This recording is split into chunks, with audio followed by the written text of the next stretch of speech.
आखिरकार मैंने उसे अपनी गोद में लिया और उसे दिलासा दिया। मैंने उसे अपनी छाती से लगाया ताकि उसे माँ की तरह महसूस हो। भाभी को घर आने में 2 घंटे थे और मुझे रोहन को इतने समय तक रोता हुआ ठीक नहीं लगा, इसलिए मैंने कुछ समय के लिए रोहन की माँ की भूमिका निभाने का नाटक किया। मैंने उसे अपनी छाती से लगाया और उसे दिलासा दिया और कुछ समय बाद मैं भी सो गई। अचानक मेरी नींद खुली तो मैंने देखा कि भैया मेरे सामने खड़े थे। वे कमरे में कब आए और मुझे कब से देख रहे थे मुझे नहीं पता। भैया की नज़र मुझे ठीक नहीं लगी। रोहन को शांत करने के लिए मैंने उसे अपनी छाती से लगाया था, लेकिन बाद में मैं अपने कपड़े ठीक करना भूल गई थी और वैसे ही सो गई थी। भाई मुझे उस हालत में देख रहे थे और उनकी नज़रें लाल हो रही थी। फिर मैंने जल्दी से अपने कपड़े ठीक किए। तब भाई ने मेरा हाथ पकड़ा और उन्होंने मुझे बिस्तर की ओर खींचा। मैं बहुत डर गई थी, पर भैया के साथ मेरा हमेशा से एक अलग संबंध था। फिर भैया ने कुछ ऐसा किया जिससे मैं शांत हो गई। थोड़ी देर बाद रोहन नींद से जाग गया। हम उसे खिलाते हुए हॉल में बैठे थे, तभी भाभी क्लास से वापस आई। उसने हमें अलग नजरों से देखा और तुरंत रोहन को हमारे बीच से उठा लिया। रात को किचन में खाना बनाते समय भाभी का व्यवहार थोड़ा अलग लगा। उसने कहा, आजकल तुम रोहन को अपने से ज्यादा जोड़ने लगी हो, उसके पिता को भी अपने से जोड़ने की कोशिश मत करो। भाभी एक माँ से पहले एक पत्नी थी और उसे अपने पति की चिंता हो रही थी। मैंने उसके कंधे पर हाथ रखकर कहा, आप बिल्कुल भी चिंता मत करो, ना तो आपका पति बुरा है और ना ही आपकी सहेली। इसके बाद भी भाभी मेरे साथ थोड़ा अजीब व्यवहार कर रही थी। खाना खाते समय भाभी ने कहा कि आज उसकी क्लास का आखिरी दिन है और जब उसकी क्लास खत्म हो जाएगी तो मुझे अपने घर जाना होगा। भाभी की बात सुनकर भैया का चेहरा पीला पड़ गया। मैं भी घर नहीं जाना चाहती थी क्योंकि भैया और मेरा रिश्ता अलग होने लगा था। मुझे यकीन था कि भैया कोई ना कोई रास्ता निकाल ही लेंगे, क्योंकि वे मुझसे इतने आकर्षित हो गए थे कि मुझे जल्दी से जाने नहीं देंगे। उस रात होने से पहले भाभी ने मुझे ताना मारा, आरती याद रखना कि तुम्हारे भैया शादीशुदा है और उन्हें कोई दोष नहीं है। मुझे इसकी परवाह नहीं थी कि उसने क्या कहा। अगले दिन भाभी 9 बजे अपनी क्लास के लिए निकली, क्योंकि आज उसका आखिरी दिन था। भैया भी रोज की तरह समय पर ऑफिस के लिए निकले, लेकिन जैसे ही भाभी घर से निकली भैया घर आए और उन्होंने मुझे पानी का गिलास लेकर अपने कमरे में बुलाया। पानी का गिलास लेकर मैं भाई के कमरे में गई। जैसे ही मैं उन्हें पानी का गिलास देने के लिए हाथ बढ़ाई, उन्होंने मेरा हाथ पकड़ लिया। फिर भाई बोले, आरती तुम मुझे और कितना इंतजार कराओगी, मैं तुम्हें पहले ही कई बार इशारे कर चुका हूँ। भले ही तुम इतने लंबे समय से मेरे सामने हो, लेकिन मैं तुम्हारे साथ उतना समय नहीं बिता सका जितना मैं चाहता हूँ। कल तुम्हें उस हालत में देखकर मेरी आंखें चमक उठी थी। दीप्ति आज पूरे दिन घर पर नहीं है हमारे पास आज पूरा दिन है एक दूसरे के साथ समय बिताने के लिए। मैंने भी भैया की बात मान ली, लेकिन उनसे एक सवाल पूछा, मुझे नहीं लगता कि आप शादीशुदा होते हुए भी मेरे करीब आ रहे हैं। अगर इसके वजह से आपका रिश्ता टूट गया तो भाभी को बुरा लगेगा, फिर आप उसे क्या जवाब देंगे। भैया बोले, आरती तुम कुछ ज्यादा ही सोच रही हो। दीप्ति सिर्फ मेरी पत्नी है, मैं अब उससे प्यार नहीं करता। मैं उसे कुकिंग क्लास करने दे रहा हूँ क्योंकि मेरी नौकरी छूट गई है, ताकि वह कुछ पैसे कमाकर मेरी मदद कर सके। नहीं तो मुझे उससे कोई खुशी नहीं मिलती। अगर तुम्हें कोई आपत्ति नहीं हो तो हम शादी कर सकते हैं। रोहन तुम्हें अपनी मम्मा मानता है। फिर भैया ने मुस्कुराते हुए मुझे अपनी बाहों में ले लिया। मैं भी प्यार से उनकी बाहों में चली गई। भाई ने मेरा दुपट्टा फेंक दिया और मेरे सीने को दबाने लगे। तभी हमारे कमरे का दरवाजा खुला और भाभी हमारे सामने खड़ी थी। वह मुझे भैया की बाहों में देखकर चौंक गई। जैसे ही मेरी नज़र भाभी पर पड़ी, मैंने भैया को धक्का देकर अपने से दूर कर दिया और भाभी के पास आकर खड़ी हो गई। भैया ने भाभी से कहा, दीप्ति तुम आरती को उसके घर भेज दो। जब मैं अपनी फाइल लेने के लिए घर आया तो आरती ने मौका पाकर मुझे गले लगा लिया। भैया मेरे बारे में बुरी बातें फैला रहे थे। उन्होंने भाभी को बताया कि मैं उनके साथ बंद बनाना चाहती थी। इसके बाद भाभी मुझे गुस्से से देखने लगी। फिर भाभी ने मुड़कर भैया को जोरदार थप्पड़ मारा और बोली, मैंने सब सुन लिया है। नीच आदमी। जब से आरती पानी का गिलास लेकर घर इस कमरे में आई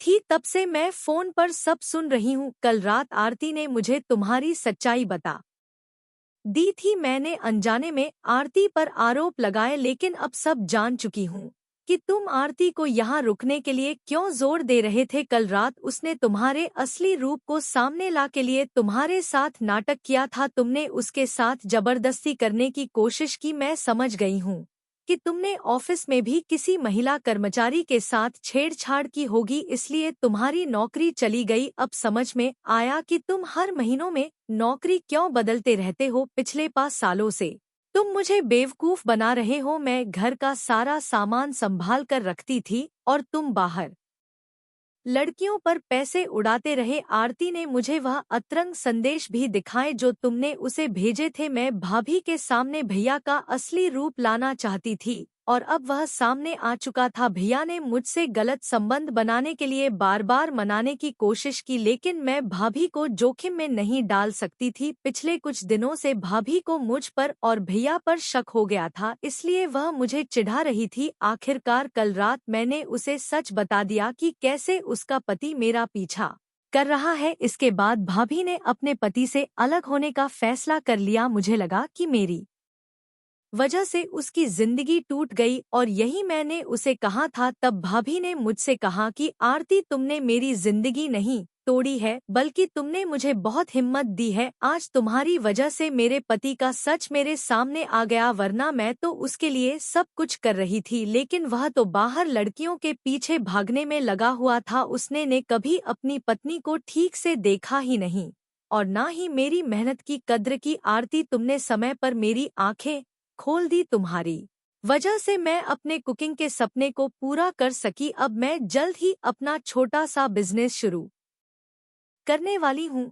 मैं अपने पैरों पर खड़ी होकर अपने बच्चे का पालन पोषण करूंगी। मुझे अपने जीवन में धमकी देने वाले लोगों की जरूरत नहीं है। भाभी ने मुझे धन्यवाद दिया और कहा कि नकली रिश्ते से बाहर निकलने में मैंने उसकी बहुत मदद की। अब भाभी केवल एक माँ है और तरह तरह के केक बनाकर और ऑर्डर लेकर अच्छा पैसा कमा रही है। वह अपना और अपने बेटे का अच्छे से भरण पोषण कर रही है। भाभी आज एक स्वतंत्र महिला के रूप में जी रही है। तो दोस्तों, अगर आपको वीडियो अच्छी लगी हो तो चैनल को सब्सक्राइब जरूर कर देना। धन्यवाद। लिए गई थी। उस समय रोहन मेरे पास था। अचानक वह रोने लगा तो मैंने उसके लिए दूध लाने के लिए किचन में गई। दूध गर्म हो रहा था और मैं किचन में खड़ी थी। अचानक भाई ना जाने कहां वहां से आ गए और उन्होंने पीछे से आकर मुझे जोर से गले लगा लिया। एक पल में ही उन्होंने मेरी गर्दन पर जोर से काट लिया। उनके काटने से मेरी गर्दन में जलन होने लगी। मैं जोर से चीखी और पीछे मुड़ी, तब भाई मुझसे दूर हो गए। मुझे देखते ही वे बोले, आरती, तुम मुझे लगा कि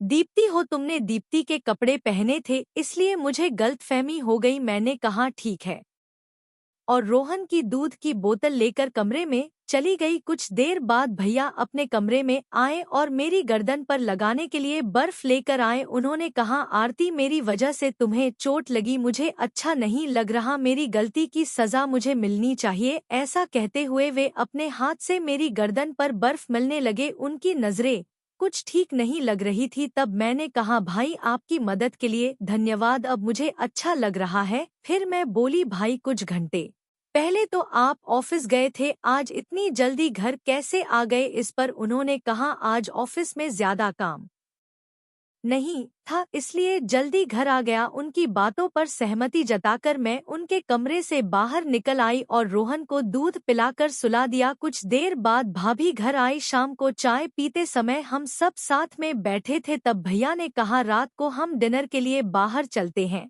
भाभी ने मना कर दिया और कहा, रात को 7 बजे से मेरी कुकिंग की ऑनलाइन क्लास है। अभिषेक, मैंने तुम्हें पहले ही बताया था। भाभी ने पहले ही अपने ऑनलाइन क्लास के बारे में भैया को बता दिया था। फिर भी भैया ने डिनर की बात करी आगे। उन्होंने कहा, दीप्ति, तुम सिर्फ अपने बारे में मत सोचो, अगर तुम डिनर पर नहीं जा सकती तो मैं आरती को बाहर ले जाता हूँ।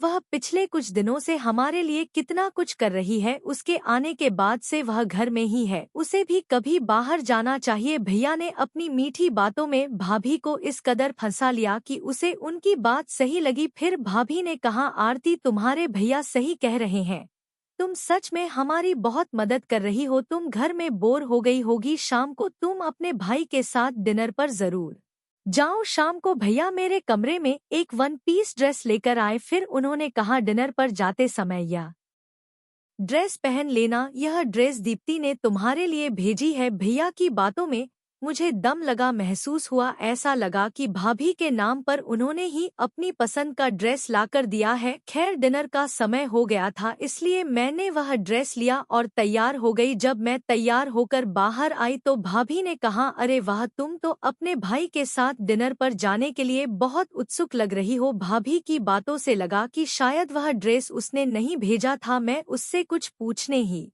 वाली थी कि भैया बोले, दीप्ति कि तुम्हारे क्लास का समय हो गया है, अब हम भी निकलते हैं, रात को जल्दी घर आ जाएंगे। मैं भैया के साथ डिनर के लिए निकल पड़ी। भैया मुझे जिस होटल में ले गए थे वहाँ मुझे परिवार के लोग कम और जोड़े ज्यादा दिख रहे थे। वहाँ का माहौल बहुत ही रोमांटिक था, लेकिन मैं अपने प्रेमी के साथ नहीं बल्कि अपने भाई के साथ डिनर पर आई थी। खैर माहौल चाहे जैसा भी हो, मुझे क्या, यह सोचकर मैं आगे बढ़ी। भाई ने मेरे गले में हाथ डालकर होटल में प्रवेश किया। डिनर करते समय भी वे बार बार मेरे खुली टांगों पर हाथ रख रहे थे। मैं जितनी बार उनसे दूर सरकती वे उतनी बार मेरे पास आ जाते थे। जल्दी डिनर खत्म करके हम घर पहुंचे। फिर रात को भाभी के कमरे में सोने के लिए मैंने मना कर दिया। उस रात मुझे ऐसा लगा कि मेरी वजह से भाभी और भैया को एक दूसरे के साथ समय बिताने का मौका नहीं मिल रहा। रात को मैंने भाभी के सामने भैया से कहा, आज आप अपने कमरे में सो जाइए, मेरी वजह से आप दोनों के बीच दूरी नहीं होनी चाहिए। इस पर भैया ने कहा, हमें साथ सोने की कोई जरूरत नहीं है। इतना कहकर वे दूसरे कमरे में चले गए। भैया का व्यवहार और बातें यह बता रही थी कि उन्हें अपनी पत्नी में कोई दिलचस्पी नहीं है। भैया के जाने के बाद मैं भाभी के कमरे में गई। भाभी का चेहरा उदास दिख रहा था। मैंने उससे पूछा, भाभी क्या तुम्हारे और भैया के बीच सब कुछ ठीक है? भैया तुम्हें पहले जैसा प्यार करते हैं ना? इस पर भाभी ने कहा, हाँ सब ठीक है। डिलीवरी के बाद से मेरी सेहत काफी बिगड़ गई है और वजन भी बढ़ गया है, तभी से तुम्हारे भैया मुझसे थोड़ा दूर रहने लगे हैं।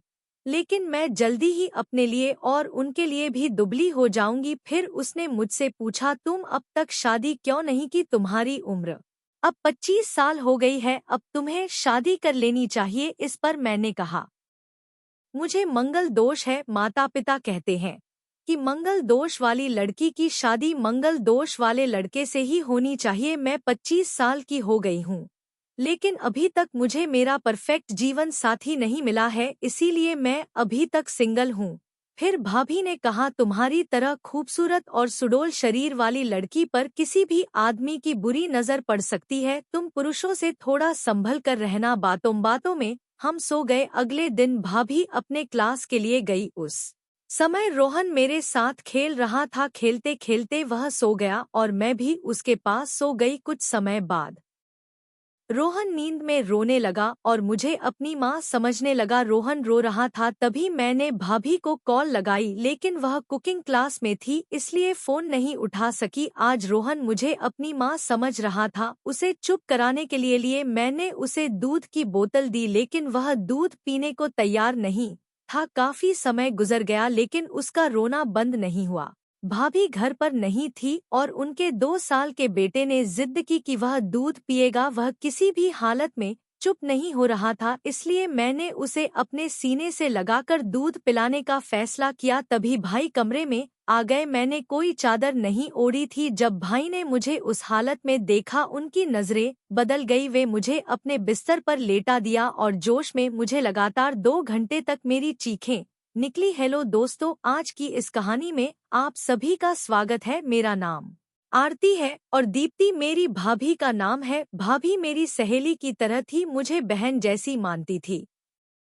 भैया और भाभी शहर में रहते थे और मैं गांव में माता पिता के साथ। भाभी ने अपने बेटे के जन्मदिन के लिए मुझे 3 दिन पहले ही बुलाया था। उसकी शादी को 5 साल हो चुके थे और उसके बेटे का पहला जन्मदिन था जिसे वह बड़े धूमधाम से मनाने वाली थी। उसने खास मुझे फोन करके बुलाया था और बहुत रिक्वेस्ट किया था। जन्मदिन वाले दिन मैं तैयार होकर भाभी के घर पहुंची। डेकोरेशन हॉल में जाते ही भाई ने मुझे गले से लगा लिया। मैंने उनसे भाभी के बारे में पूछा तो उन्होंने कहा कि रोहन बहुत रो रहा था, इसलिए दीप्ति उसे दूध पिलाने के लिए अंदर गई है। लगभग 1 घंटे में जन्मदिन की पार्टी शुरू होने वाली थी। मैंने भाई को कई दिनों के बाद देखा था। जन्मदिन के बाद जब जब मैं बाकी मेहमानों की तरह अपने घर जाने लगी तो भाभी ने मुझे रोक लिया। उसने कहा कि सुबह तक सभी मेहमान चले जाएंगे और फिर हम दोनों बाहर घूमने चलेंगे। उसने मुझे रुकने के लिए कहा। मैं भी घर में रहकर बहुत बोर हो चुकी थी, इसलिए मैंने रुकने का फैसला किया। मेरे माता पिता भी मुझे वहां ठहरने की अनुमति